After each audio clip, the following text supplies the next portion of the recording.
So మీది engineer development అంటే ఏంటండి? సో ఇంజనీర్ డెవలప్మెంట్ అంటే ఏంటంటే ఏ పని చేయాలి అని అన్నా కానీ నేను ఆల్మోస్ట్ 23 ఇయర్స్ అయింది నేను యూఎస్ వెళ్ళి ఎన్ఆర్ఐని కాబట్టి అంత తొందరగా నేను కాంప్రమైజ్ కాలేను నా వర్క్స్లో. సో నాకు అన్నీ కూడాను ఒక బుక్ ప్రకారం అన్నీ కూడాను ఒక రూల్ బుక్ ఒక ఇంజనీర్ డ్రాయింగ్ ప్రకారం జరగాల. ఇప్పుడు ఈ ప్రరీ వాలే ఉన్నది ఫర్ ఎగ్జాంపుల్, ఈ ప్రరీ వాళ్ళు ఇప్పుడు వేరే వాళ్ళు కట్టినట్లయితే సుమారుగా ఒక 90 లక్షల నుంచి ₹1 అయిపోయింది. ఇప్పుడు నాకు 1.3 CR పే చేస్తున్నాను. ఏంటి స్పెషల్ ఇక్కడ? ఎందుకంటే సాయిల్ టెస్ట్ చేయించాలి ఫస్ట్. ఇక్కడ కొనుక్కునే కస్టమర్ కూడాను నాతో ట్రావెల్ అవ్వాలి. నా స్వార్థం ఏంటంటే ఒకసారి నా వెంచర్లో కొనుక్కుంటే కనుక ఆ కస్టమర్ ఫర్ ఎవర్ నా కస్టమర్ అయి ఉండాలి. సో వాళ్ళు పెట్టిన ఇన్వెస్ట్మెంట్ మినిమం 40% పెరగాల నా వెంచర్ అయ్యేలో. మీకు పెరిగిందా అంటే మీరు కొన్నప్పటి నుంచి ఇప్పటికి?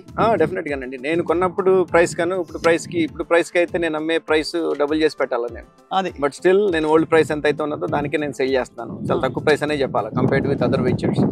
ఈవెన్ 65కి దగ్గరలో లేకపోయినా కానీ రైట్ ఎక్కడో లోపల ఉన్న వెంచర్స్ కూడా నాకంటే ఎక్కువ అమ్ముతున్నారు. ఓహో అవునా? అంటే నా ప్రైమరీ ఇన్కమ్ ఇది కాదు. నా ప్రైమరీ ఇన్కమ్ టెక్నాలజీ బిజినెస్. మరి ఏమిటి మీకు మోటివేషన్ ఇక్కడ? అంటే పుట్టిన ఊరు కృష్ణా గుంటూరు అని అంటే మాకు స్పెషల్ బాండింగ్ ఉంటుంది. సో కాబట్టి ఆ స్పెషల్ బాండింగ్తో అక్కడ కూడా బిగ్ పోర్ట్ఫోలియో ఉన్నది. ఒక 11,000 acres నాకు రియల్ ఎస్టేట్లో ఉన్నది. ఇక్కడ టెక్సస్లో కదా? టెక్సస్లో ఉన్నది. సో అక్కడ ప్రొఫైల్ బిగ్ అయింది కాబట్టి లాస్ట్ 3 years నుంచి కూడాను ఇండియాలో ఇన్వెస్ట్ చేయడం స్టార్ట్ చేసినానండి. బెంగళూరు కానివ్వండి, హైదరాబాద్ కానివ్వండి, మన క్యాపిటల్ రీజియన్ చుట్టుపక్కల ఇప్పుడు నంబూరులో ఒక 53 acres వెంచర్ వేస్తున్నాను. అట్లానే ఇది ఒక 28 acres phase 1 కింద ఒక 21 acres ఓపెన్ చేశాను. And I'll keep doing it and keep continuing it. నాకు మోస్ట్ సాటిస్ఫాక్షన్ అయ్యేది ఏంటి అని అంటే ఈ ప్రాజెక్ట్స్ నుంచి అఫ్ కోర్స్ యాజ్ అన్ ఇన్వెస్టర్గా ₹1 పెట్టినప్పుడు మిగిలిన వాళ్ళగా నాకు రూపాయి తీయాల్సిన పని లేదు. బిజినెస్ నుంచి నాకు పావలా వచ్చినా ₹10 వచ్చినా అసలు ఇన్వెస్ట్మెంట్ పోకుండా ఉంటే చాలు. రియల్ ఎస్టేట్లో అది కాదు. కొనేస్తాను ల్యాండ్ ఫస్ట్. ల్యాండ్ కొనేస్తాను కాబట్టి మ్యాటర్ ఆఫ్ టైం. అది ఇవాళ పెరుగుతుందా రేపా ఇల్లుండా దాని టైం వచ్చినప్పుడు అది 100 రెట్లు పెరుగుతుంది నాకు ల్యాండ్. సో నా బేసిక్ థంబ్ రూల్ అది. సో ఆ ప్రకారంగా ఇన్వెస్ట్ చేశాను. అండ్ నా దగ్గర కొనుక్కునే వాళ్ళకు కూడాను నా వెంచర్ అయ్యేలోపు జనరల్గా 1 year అంటాను నేను వెంచర్ కంప్లీషన్.